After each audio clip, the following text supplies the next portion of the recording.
Nous sommes avec Gilles Chevillier, qui est le directeur commercial de l'entreprise Zbox. Bonjour Gilles. Bonjour. Est-ce que vous pouvez vous présenter, puis présenter Zbox? Alors, donc je suis Gilles Chevillier, je suis le directeur commercial effectivement de Zbox. Zbox est une société qui est née d'un projet qui a commencé en 2012 et qui a vu des expérimentations pendant plusieurs années auprès des seniors et s'est concrétisé en 2018 par la création réellement de la société Zbox. La société Zbox, le système Zbox, la box Zbox, est un système qui permet d'être une passerelle entre les utilisateurs traditionnels du numérique tels que nous sommes tous, avec nos ordinateurs, nos téléphones portables, nos tablettes, et puis nos anciens, les seniors, qui, eux, ne sont pas obligatoirement des utilisateurs de ces ordinateurs, téléphones portables et tablettes, et qui, par contre, sont utilisateurs de la télé. Donc, on fait cette passerelle sur la télévision pour pouvoir diffuser des messages, des photos et créer des visios avec les seniors, mais directement sur la télé pendant qu'ils regardent la télé. Alors, donc la cible, c'est les personnes qui ne sont pas équipées de tablettes, enfin pas équipées de numérique, pas équipées de tablettes ni d'ordinateur, pour leur Tout à permettre de fait. communiquer avec leurs enfants, petits-enfants, qui eux ont bien sûr tous les outils numériques. En fait, exactement. C'est-à-dire qu'au cours de l'histoire de ce projet, nous avons fait beaucoup d'expérimentations et nous avons commencé aussi avec des tablettes, un peu comme tout le monde. Et puis, nous nous sommes rendus compte que si nous, les familles, avions envie que les seniors utilisent ces tablettes, parce que c'était des outils que nous utilisions, ce n'était pas obligatoirement leur quotidien à eux, et que s'ils le faisaient, ils le faisaient quand on était là, avec nous, pour nous faire plaisir. Et puis, dès qu'on était parti, cette tablette, elle avait tendance à rejoindre rapidement un tiroir ou à ne plus être chargée. Et puis, parce que c'est une question d'habitude, c'est une question de quotidien et de faire partie de nos gestes à nous, ce n'est pas obligatoirement les gestes de nos anciens. Donc, on leur a simplement demandé quels étaient les outils dont eux disposaient, avec lesquels ils étaient à l'aise, et les outils que nous, on pourrait utiliser du coup. Et la première des choses qui est apparue évidente pour tout le monde, c'était la télévision. Donc, on a simplement fait cette passerelle et créé cette adaptation des outils numériques pour que nos grands-parents puissent voir tous les messages, les photos, la vidéo, ce genre de choses directement sur leur télévision. D'accord. Justement, les services qui sont disponibles avec Zbox sur la télévision, quels sont-ils?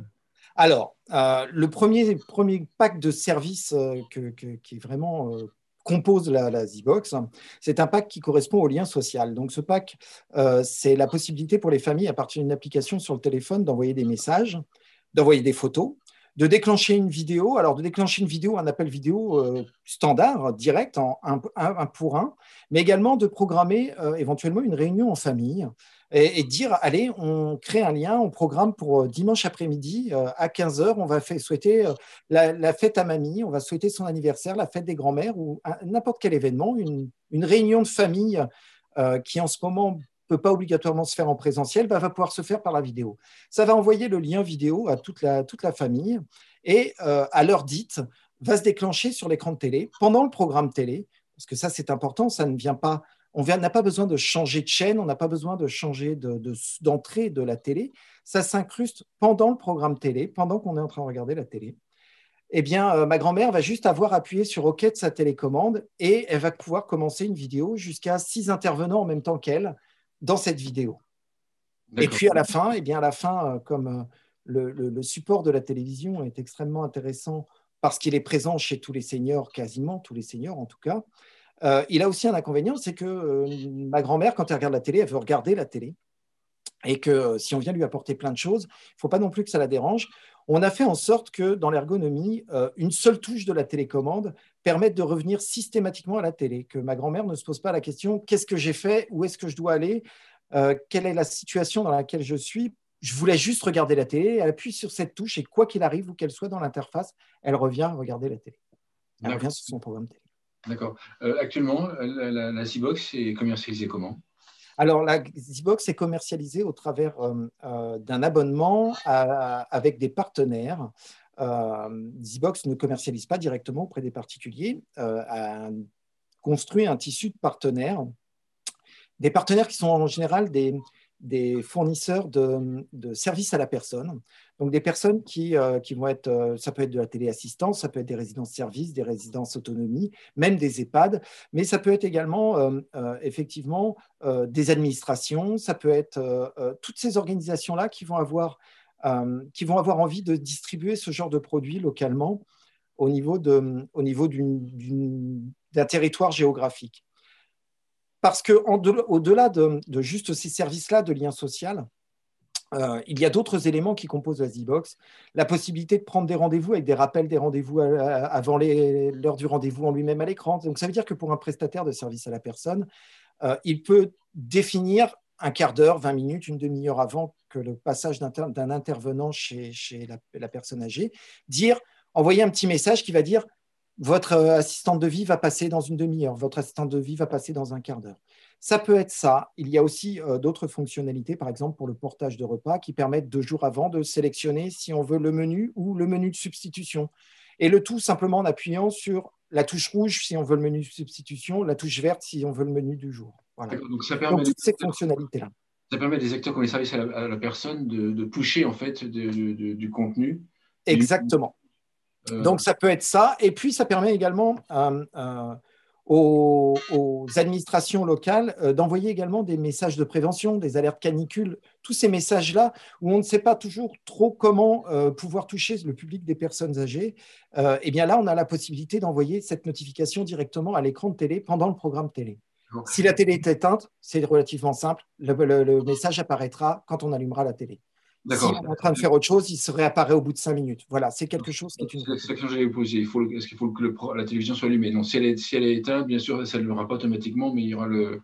Exactement. D'accord. Vous en êtes où au niveau de la commercialisation? Alors, on a commencé à déployer il y a un peu moins d'un an. On en est à un déploiement d'un peu plus de 1000 box actuellement. Bien évidemment, la période de la Covid a fait qu'on n'a pas pu intervenir auprès de certains établissements et auprès des seniors comme on l'aurait voulu, même si, bien évidemment, on vient de le voir, c'est un service que bien des seniors et des familles auraient bien aimé avoir pendant cette période-là, parce que ça permettait de maintenir le lien, même si on ne pouvait pas aller se voir physiquement et se toucher. Donc, cette partie-là, ça a bougé effectivement les lignes. Et on pense qu'on devrait avoir doublé d'ici quelques mois notre déploiement, puisque c'est juste une question maintenant de pouvoir aller voir à nouveau nos seniors pour leur installer leur box. D'accord. Le choix de la télévision pour ce service-là, si je vous dis qu'en fait c'est générationnel dans le sens que ça correspond aux plus âgés, les plus jeunes seniors en arrivant dans 5 à 6 ans, ça vous laisse un peu le temps, ils voudront ce système-là sur une tablette. Tout à fait. Qu'est-ce que vous dites? Eh bien, en fait, que le faire sur une tablette, c'était le plus simple. Le plus compliqué, c'était le porter en supplément sur la télévision, parce que le faire sur une tablette, en fait, la tablette existe déjà. Les Skype, les Zoom, nous sommes en train de communiquer par quelque chose que nous, on aurait pu faire par une tablette. Donc, en fait, le plus compliqué n'était pas de le faire sur une tablette. On est déjà prêt pour les tablettes. Et à la limite, les utilisateurs eux-mêmes sont déjà prêts également pour la tablette. Et les applications sont déjà là. C'était plus compliqué de faire quelque chose pour ceux qui, n'étaient pas habitués, et 2, n'avaient pas obligatoirement envie d'avoir une tablette, pas obligatoirement envie d'avoir un smartphone, et de se compliquer la vie, parce que, oui, pour nous, ça n'est pas compliqué, mais on n'est pas encore des seniors. Ça ne saurait tarder. Mais on voulait faire cette chose-là. Donc, en fait, oui, dans quelques années, cet ensemble de services seront sans doute sur tablette, voire sur une Smart TV, intégrée dans une Smart TV, voire intégrée directement à un fournisseur d'accès qui va faire le triple play dans sa box, qui dit que dans quelques années, voire plus tôt même encore, on n'aura pas ça directement dans une box Internet. Sa box Internet permettra de recevoir les chaînes télé et ce genre de prestations et de services. D'accord. Dans le fonctionnement entre une personne âgée, la famille, plus les services à domicile, qui paye quoi en fait? C'est le service à domicile qui va offrir ce système-là, j'imagine que non, mais il va offrir ce service-là à la famille, oui. Ou c'est la famille qui va payer? Comment ça va se passer?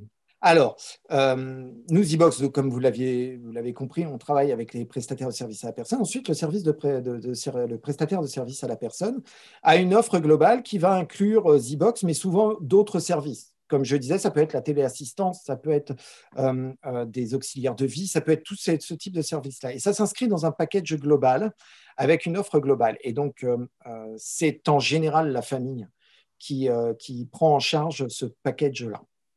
D'accord.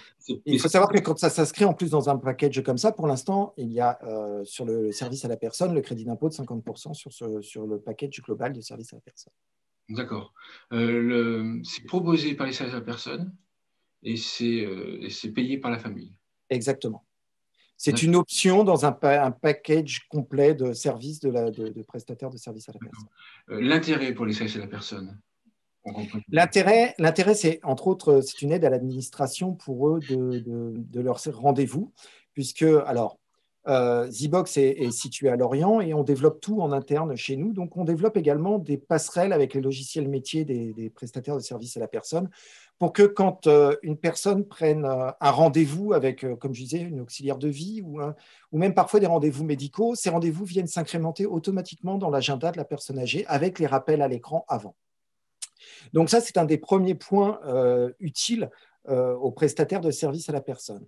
Après, dans un second temps, on a d'autres outils qui sont intégrés et qui sont relayés par la Zibox. Ça peut être des outils de sécurité du quotidien. Donc, ça va être un détecteur de fumée, un détecteur de monoxyde de carbone qui va envoyer une alerte à une téléassistance, à une plateforme de téléassistance, voire à la famille ou à un voisin. Parfois, dans un détecteur de fumée, il vaut mieux prévenir quelqu'un qui est à 20 mètres que quelqu'un qui est à 500 km. Donc, toutes ces organisations-là viennent apporter un petit plus supplémentaire. Et quand on parle du message de sécurité, il est important aussi d'informer la personne âgée qu'une alarme, même si elle est stressante, à quoi elle correspond. On n'est pas tous les jours en train d'entendre cette alarme, et même vous et moi, on pourrait entendre cette alarme et se dire à quoi elle correspond avant d'avoir le réflexe de penser que c'est un détecteur de fumée. Eh ben, il faut se dire aussi que cette partie-là, c'est intéressant de pouvoir la mentionner sur l'écran de télé pour dire à nos grands-parents, c'est le détecteur de fumée qui est dans le garage qui est en train de sonner. Ça permet de retirer le stress de l'identification de quelle est cette alarme. Donc, tous ces services-là viennent se rajouter à ce qui existe déjà. Qui plus est, ça crée de nouveaux besoins et de nouveaux types d'apporter des services aux personnes âgées, puisque dans la réflexion, certaines personnes ont pensé qu'avec le bouton d'appel, on pourrait déclencher un service de conciergerie auprès des personnes âgées. On appuie sur le bouton et apparaît sur l'écran de la télé une personne qui veut dire vous avez besoin d'un taxi, vous avez besoin d'une ambulance, vous avez besoin d'un rendez-vous chez le médecin, vous avez besoin d'un rendez-vous chez le coiffeur. Et tous ces services-là sont en train de naître de cette utilisation-là.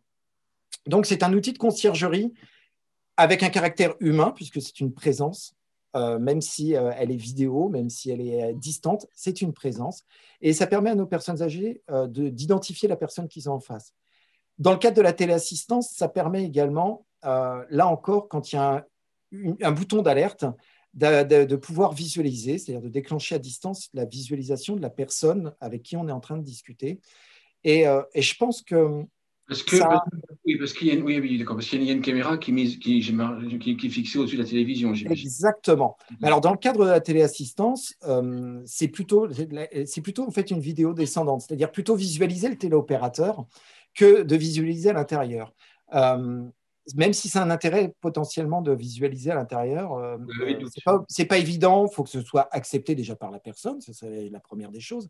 Et ensuite, en général, c'est une personne qui est dans une situation qui peut être gênante, donc à la limite de ne pas déclencher cette vidéo. Mais c'est la personne qui va décider.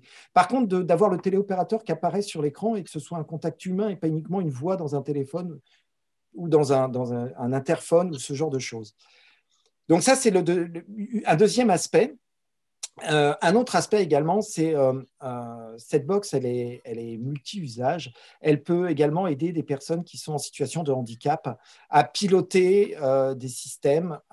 Zibox est partenaire de HIT dans le déploiement pour l'aide au handicap.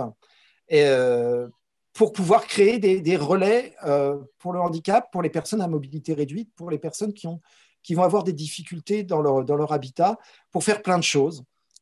Ça se traduit comme étant effectivement un relais. Donc, ça peut être déclencher une notification quand on a un portier vidéo qui sonne et ouvrir la clenche électrique avec le bouton OK de la télécommande de la télé. Pas plus compliqué que ça. pour une personne âgée qui a des difficultés à se bouger, croyez-moi, ça change beaucoup la vie. D'accord. Question suivante, bon, c'est une question technique, mais en fait, elle n'est pas si technique que ça. Je suis une personne âgée, j'ai Z-Box, j'ai la téléassistance. Concrètement, qu'est-ce qui se passe au niveau technique? J'ai une box, on va dire la Freebox, par exemple, Oui. sur lequel je mets en plus la Z-Box et sur lequel je mets en plus le transmetteur de la téléassistance, ou votre box fait transmetteur de téléassistance? Alors, notre box ne fait pas transmetteur de télé. Voilà, notre box ne fait pas transmetteur de téléassistance, c'est un vrai métier, et ce n'est pas le nôtre. Donc, en fait, notre box est juste un relais d'autres fonctionnements. La téléassistance est séparée et qui plus est, on n'est pas obligé d'avoir une box Internet, c'est-à-dire que notre Z-Box, elle peut être, soit elle a besoin d'une connexion Internet, on est bien d'accord, puisque la vidéo et ce genre de message passent par Internet, mais ça peut être autonome par l'adjonction d'une carte SIM dans la box directement. Donc, il n'y a pas besoin d'avoir une connexion Internet. C'est nécessaire que ça fonctionne avec une connexion Internet, mais elle n'a pas besoin obligatoirement d'être indépendante, c'est une option. Donc ça, c'est la première chose. Mais ce sont donc deux systèmes différents. C'est simplement le téléassisteur qui va avoir la possibilité, à partir de son interface, de déclencher le fait d'apparaître sur l'écran de télé en cas d'alerte. Et donc, si la personne âgée a déclenché cette alerte, elle peut autoriser le téléassisteur à apparaître et le téléassisteur à distance peut allumer la télé et déclencher la vidéo et lui apparaître sur la vidéo. Encore une fois, c'est une vidéo descendante. Lui, il apparaît, il ne voit pas à l'intérieur de l'habitat. Il y a déjà des exemples d'installations qui fonctionnent avec les téléassisteurs ou Alors, il y a des partenariats qui vont être annoncés très, très prochainement avec des opérateurs de téléassistance. C'est, on va dire, quasiment finalisé et ça devrait apparaître avant la fin de l'année. Très clairement, même on pense le mois prochain, on pourra discuter clairement de ce partenariat. Mais oui, c'est quelque chose qui a été développé en partenariat avec, vraiment en partenariat avec les gestionnaires de parcs et les partenaires de services à la personne avec lesquels on travaille pour apporter ce plus humain à des services de téléassistance. D'accord. J'imagine que c'est aussi adapté aux résidences services seniors, peut-être même aux autonomies, puis aux EHPAD plus loin. Oui. Dans ce cas-là, en fait, c'est le système, et il est proposé, il est payé par la résidence service senior. C'est ça. En général, il est inclus dans un pack de la résidence service. Et il est donc mis à disposition des résidents, de tous les résidents. Même si ça pourrait se faire individuellement, en général, c'est sur tous les résidents, c'est à l'échelle d'une résidence ou d'un groupe. C'est le cas, par exemple, avec l'Espace Vie, avec lequel on a initié un partenariat il y a un an et avec lequel on a commencé à vraiment déployer activement. Et dans ce cadre-là, d'autres fonctionnalités ont aussi été développées avec les résidences services. Par exemple, le menu, il est annoncé 25 minutes avant chaque heure de repas. Il y a le menu du jour qui est annoncé. Mais encore plus, les animations qui sont en résidence 2 fois par jour sont annoncées avant l'heure de l'animation. Comme ça, les personnes âgées ont la possibilité, si elles sont en train de regarder la télé, de se dire « j'avais envie d'y aller, mais si on a raté l'heure, ils n'y vont plus ». Pour tout dire, ils n'y vont plus, ils ne vont pas 5 minutes trop tard, ça sera passé. Là, il y a un rappel avant l'heure. Mais ça permet de créer une émulation autour des services que la résidence propose. Tout à fait. Ça permet en fait, d'apporter, et puis d'abord, ça draine plus de monde aux animations, et puis ensuite, c'est quelque chose auquel les personnes âgées étaient sensibles, c'est-à-dire que eux-mêmes s'en voulaient d'avoir raté parfois une animation, tout simplement parce qu'ils étaient en train de faire autre chose à ce moment-là, et que ce rappel à l'écran leur a permis d'aller faire une animation qu'ils avaient vraiment envie de faire et qu'ils auraient raté le cas échéant si ça n'avait pas été le cas. D'accord. Dans 5 ans, Z-Box, c'est quoi? Dans 5 ans, Z-Box, on en a vaguement parlé, ça sera peut-être une application supplémentaire, une gamme d'API supplémentaire sur une Smart TV intégrée directement dans la télé, si les télés progressent encore à la vitesse à laquelle elles progressent déjà. Et puis, ce sera peut-être des partenariats avec les fournisseurs d'accès pour être intégrés dans les box directement, effectivement, comme une couche de service supplémentaire. Et puis, à plus court terme, avant même 5 ans, puisque on a déjà commencé à intégrer cette partie-là, c'est la téléconsultation à partir de la Z-Box et l'accompagnement des personnes dans la captation des données de santé puisqu'on intègre déjà actuellement des services qui qui peuvent être le suivi de la prise de glycémie, par exemple, pour le diabète, ou tous ces éléments-là.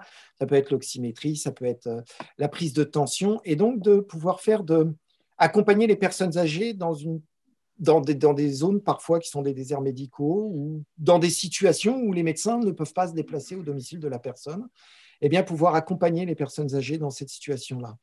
Alors, L'objectif étant de prolonger le temps de vie à domicile, parce que c'est aussi comme ça qu'on ralentira l'entrée en résidence-service, qu'on prolongera en résidence-service, etc., et qui poussera à ralentir l'entrée en EHPAD et que les EHPAD soient peut-être moins engorgés. ce qui veut dire, bon, c'est ce qu'on appelle la santé connectée, ce qui veut dire qu'en fait, des objets comme des balances, des Tout à systèmes fait. seront branchés sur la Z-Box ou vont être branchés sur la Z-Box. Et Tout à fait. on va pouvoir permettre un suivi à distance de la personne. C'est exactement le cas, c'est déjà le cas. Vous voyez, j'ai à côté de moi des objets connectés, j'ai un tensiomètre, j'ai des outils que l'on utilise déjà en fait actuellement sur la Z-Box et que l'on développe pour pouvoir permettre. Techniquement, on avait la visio, on avait les objets connectés avec les objets de sécurité connectés. De là à faire la téléconsultation, c'était un pas qui était extrêmement simple à faire. C'était juste l'étape suivante de relier les deux ensemble pour permettre aux médecins d'avoir ce contact. D'accord, ça marche. Un mot de conclusion. Un mot de conclusion, j'espère que certaines des choses qui ont été des avancements, qui ont pris vraiment une autre tenue ces derniers temps, malheureusement dû à la Covid, vont continuer de porter leurs fruits parce que pour certains, on a gagné des années d'avance. Moi, je dirais qu'on a rattrapé beaucoup de retard avec la Covid et qu'il ne faut pas s'arrêter là. On a encore plein de choses et que l'objectif, c'est de favoriser les rapports humains et que la technologie, elle peut apporter du plus sur les rapports humains, elle ne les supplantera jamais. Super. Merci Gilles. Gilles Chevillier, je rappelle que vous êtes directeur commercial de Z-Box. Merci beaucoup. Merci à vous.